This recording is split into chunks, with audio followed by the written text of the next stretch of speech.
Escape, a work of fiction based on a true story. Part 2. And the day may yet bring an opportunity to escape.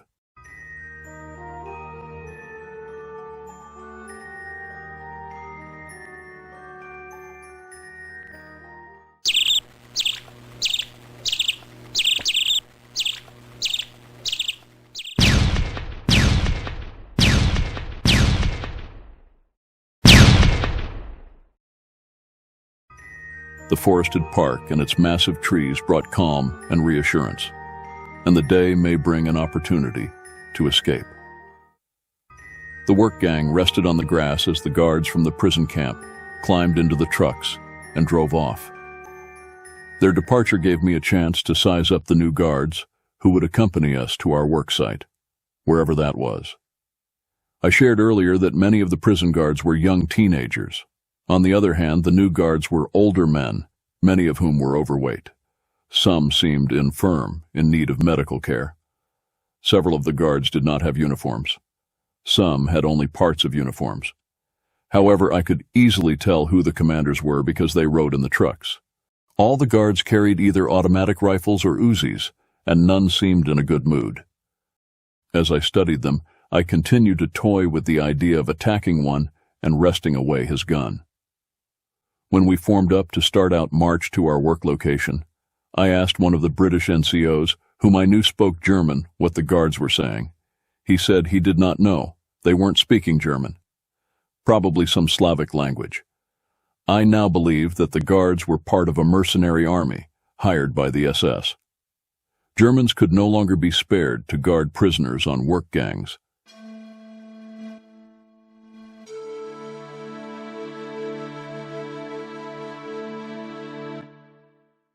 We formed our open order forced march under the purview of our new guards. Again, the British contingent formed the lead group, marching with quick-step cadence in a tight formation. To see them marching so tightly grouped, one might think they were performing a parade ground maneuver.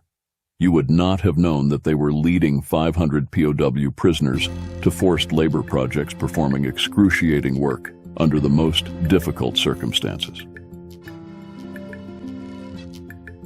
Again, the intended order of march was to be by separate nationalities. The British first, followed by the Americans, etc. However, I noticed that our new guards were more casual than our earlier guards. I saw that the groups intermingled with no guard interference. That confirmed an escape plan in my mind. We would move forward to intermingle with the fast-moving British troops. We reasoned if we could infiltrate as inconspicuously as possible the British ranks, they could serve as a buffer, possibly minimizing the guards' reaction.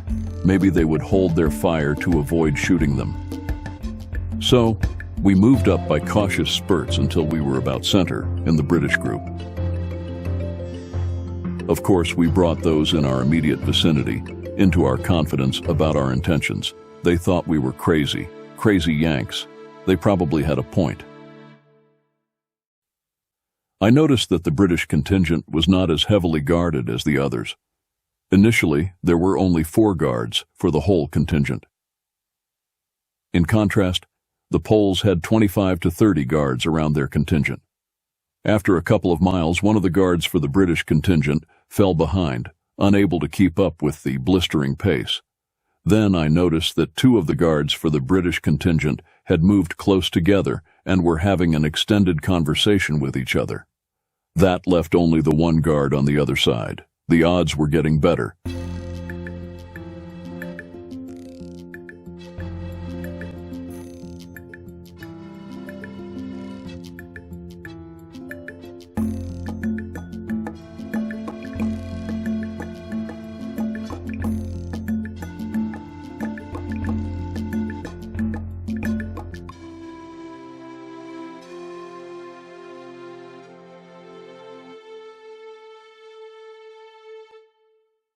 The terrain afforded some help.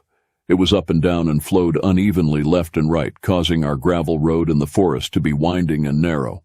The guards were staggered left and right over the line of march, meaning that, if the road bore suddenly leftward, the right-hand guard would lose his visibility to his right, while the guard on the left hand would have the moving column in the way of any sudden remedial action.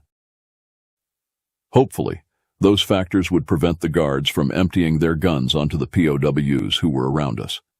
We didn't want to be responsible for proximity retribution.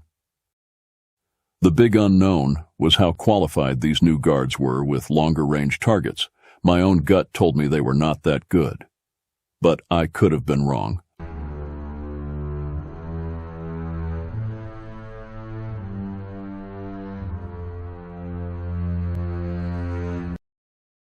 Our plan was now simple. When we thought the guards could not see us, we would break out from the center of the ranks, each heading in different directions. And we would run as fast as we could for any available cover. Speed, fast, quick. Fan out in different directions. However, had we studied the situation rationally, we would have realized that posed a problem.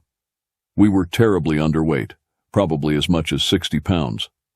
How fast is a man who has been on a starvation diet? And we were also carrying gear. The road turned sharply left. Time to go.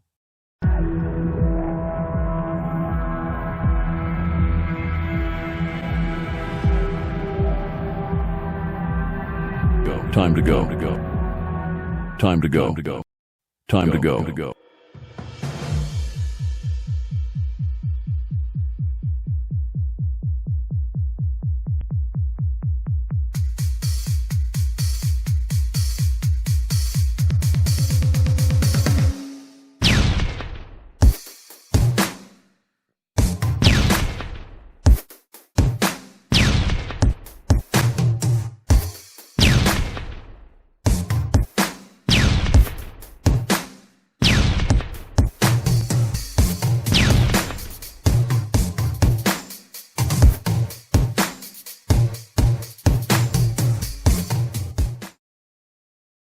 The road turned sharply left. Time to go. We took off. The terrain was again favorable. The first few hundred yards were slightly downhill. Shouts to halt by the guards were followed by shots. But by agreement, we had determined that we would never turn back. Keep running. The terrain turned malicious. Uphill and lungs burning. Keep running. The guards probably thought we would immediately stop when they fired at us. But their shots motivated us to go even faster. Not that we outran the bullets, no. But we did run faster because of them. We finally reached a strip of small trees where, with no evidence of pursuit and unable, or so it seemed, to run another yard, we flopped and panted like animals pursued by hounds. Where were we? We did not know. The work gang column had been heading roughly northeast, but we were now on a road that twisted through a dense forest. Once we had our lungs back, we looked up at the sky and realized that it would soon be dark. Many questions were we followed. Enemy territory still surrounded us, about which we knew nothing. Did the guards radio ahead to other units who would be searching for us? Possibly hunting us with dogs and maybe aircraft. Surely the German authorities had organized local surveillance teams, keeping watch on the territory and reporting suspicious activities to the central authority. We would be obvious to anyone. We quickly realized that a single soldier from the German Home Guard could easily kill any or all of us with their probably antique rifle. And the biggest question of all, were we in a German-controlled zone, a Russian-controlled zone, or an Allied-controlled zone?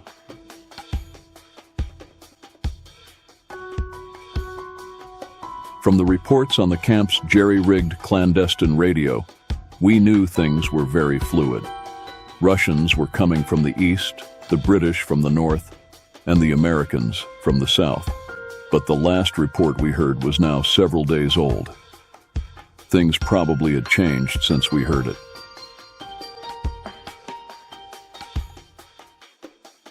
All we knew was that the forest shadows were getting longer, and we had to find shelter from the damp, chilly fog that was already surrounding us. Both Harold and I were avid hunters back in our civilian days. My father had given me my first gun when I turned 15, and we always went deer hunting together in the fall. He had taught me to read tracks and how to camouflage myself in the woods. Those would prove to be useful skills in the days to come. Our first decision was obvious. We needed to move more deeply into the seclusion of the forest away from the road. We moved quietly and quickly up a game trail that I had noticed, traveling probably a couple of miles over what was mostly uphill terrain. It proved to be a cold, cloudless night. Half a moon helped to dissipate the darkness. Then, as we crested a ridge, the heavy forest broke into a meadow. By then, we were exhausted and freezing in the cold. Our fears about being discovered were replaced by frozen hands and feet. We all knew that we had to stop, but where to spend the night? Down in the meadow, we saw what seemed the perfect refuge. A farmer had helpfully stacked his hay into 5 large haystacks. What could be a better place to spend the night, covered by warm hay? The haystacks seemed heaven-sent. The problem was that to get to the haystacks, we would have to surrender our protective forest cover. There was too much moonlight to get to them unnoticed. We had not seen evidence that we were being tracked. We had heard no dogs, seen no searchlights, felt no German troops breathing down our necks. We seemed alone, undetected. Maybe, we all agreed, we could make it down to the haystacks without being spotted. Even though we were dead tired and still very apprehensive, we chanced it. A good night's rest would be, we all agreed, worth it. Unfortunately, we quickly regretted our decision. It took us about 20 minutes to sneak across the meadow to the first haystack. We would sleep in the soft hay, hidden from enemy detection. From a distance, that haystack looked soft and inviting. When we came to it, we found that it was a refuse pile of dried, brittle plants, the residue from harvesting potatoes, sugar beets, rutabagas, or some other root crop. To add insult to injury, they were several years old. We had risked our protective cover in the forest for a pile of farm refuse.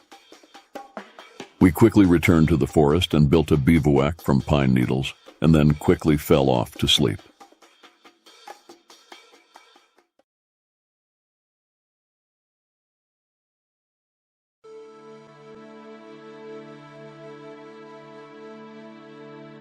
This work of fiction is dedicated to Vernon J. Cumberland, Bruce Waldo, and Horace Catheay, who lived in real life the historical events used to create this work.